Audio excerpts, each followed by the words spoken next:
President Cyril Ramaphosa says no one is above the law. He's giving evidence at the South African Human Rights Commission inquiry into the deadly July unrest. Approximately 354 people died and many businesses were destroyed during the mayhem in July last year. Ramaphosa's appearance at the hearing follows that of 4 of his cabinet ministers last month. He said there were calls from the general public that he appear before the inquiry to give his account of the issues that led to the violence.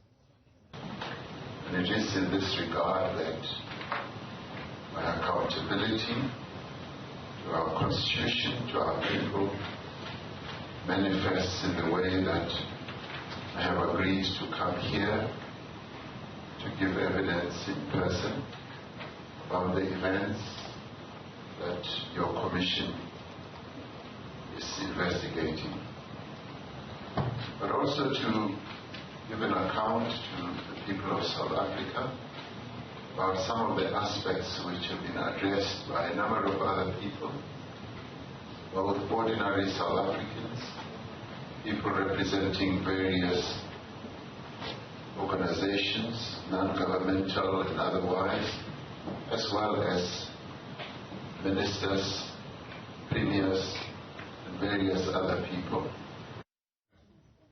Ramaphosa says there was intentional action to cause social instability. According to the president, the country is still battling to recover from the harm caused to the economy.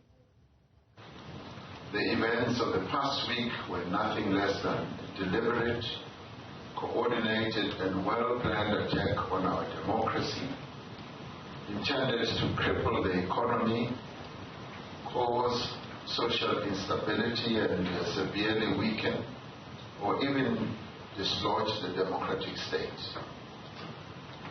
We are still struggling to come to terms with the cost.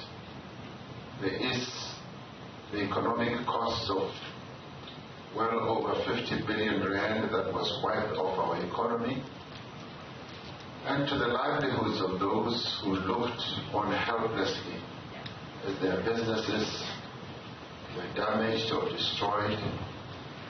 There is a cost to the families of those who lost their loved ones so tragically, and those who were injured.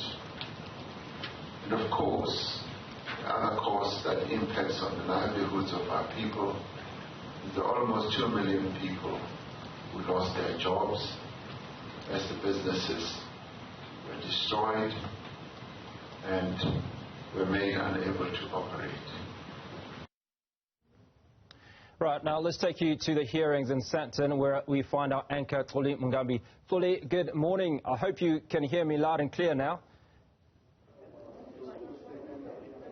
Indeed, Hugo, thank you very much. The President making his opening address to the South African Human Rights Commission hearings and digging deep into his personal feelings as the events went on in July of 2021. Hugo, I am with the Minister in the Presidency, Mondli Gungubele, the Commission taking an adjournment, and in fact we're actually being called back. Minister, I'm not going to hold you for too long, but basically right now the Commission is dealing with the element about the relationship between the Police Minister and the then Commissioner of the Police. That relationship, that's something that has got to be worked on, isn't it?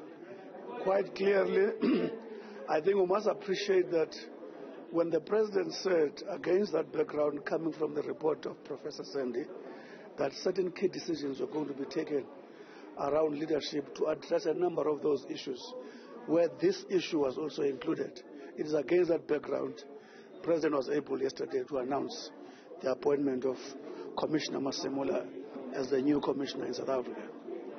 Minister, let me not waste too much time because we are all being called in. Otherwise, we will miss the President's question and answer session. I'm hoping to get you back, and apologies for making you wait while we deal with the technicalities. Thank you very much. Minister Mondli Gungubele there. Hugo, we're going to have to cut our conversation short because the Commission is about to resume. We are going to catch up with you a little later. Well, I appreciate your time this morning. What we can tell you, some of the things that came out from the President's